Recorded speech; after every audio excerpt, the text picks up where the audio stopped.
I want to just kind of go through some differences in engines. There's differences in engines. Obviously, all engines are not manufactured the same, so there's differences. And one of the differences that you're going to find between engines is going to be air-cooled versus liquid-cooled. And what's the difference between them? The basic advantages, when we look at air-cooled engines have definite advantages and they have definite disadvantages. First one's going to be lighter. Because of the fact that you don't have a cooling system on there, you don't have a fan, you don't have a radiator, you don't have all the antifreeze. A gallon of antifreeze in water weighs like 10 or 11 pounds. So it's pretty heavy. So by eliminating the whole cooling system and all the stuff related to it, they're much lighter. If you ever try to carry a chainsaw around with a radiator and stuff on it, you'd be pretty tired at the end of the day.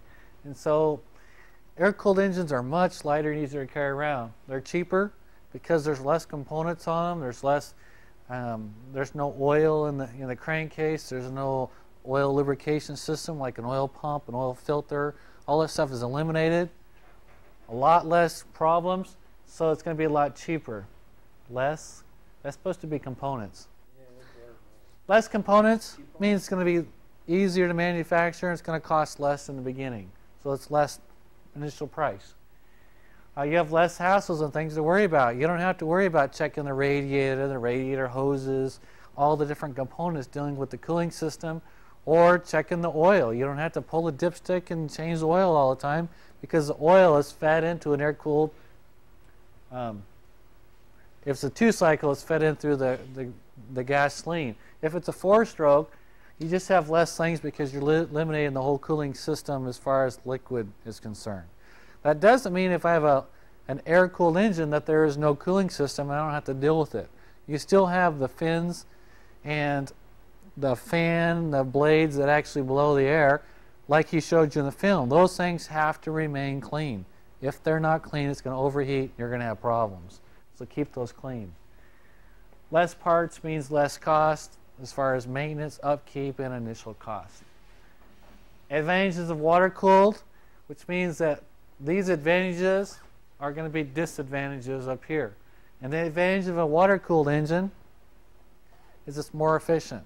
Because of the cooling system that's going around the whole cylinder, the cylinder is going to be cooled more evenly, and I can have a more efficient, more uniform temperature. What do you mean by more uniform? Uniform, when you look at an air-cooled engine, let's look at this one right here. This fan blade, this flywheel in the front, blows air up across the top and blows off this side. Well, the air is going to hit this side first. Blows across the top. As it goes across, it's getting hotter and hotter.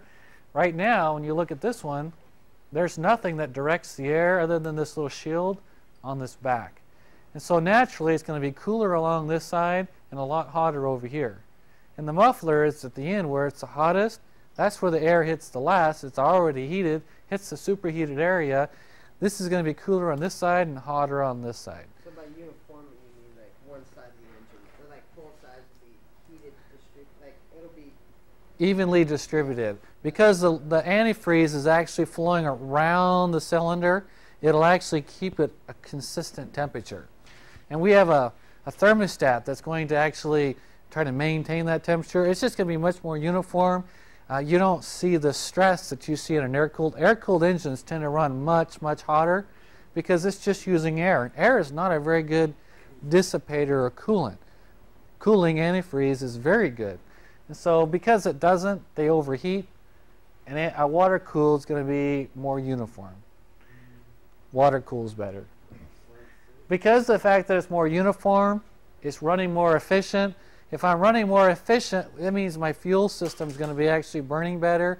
My combustion chamber is going to have less carbon buildup, less exhaust gases, and less carbon in there. It's going to run better and smoother, which means I'm going to end up with longer life. And so you're always going to get more life and a longer life out of a liquid-cooled engine than you will an air-cooled engine.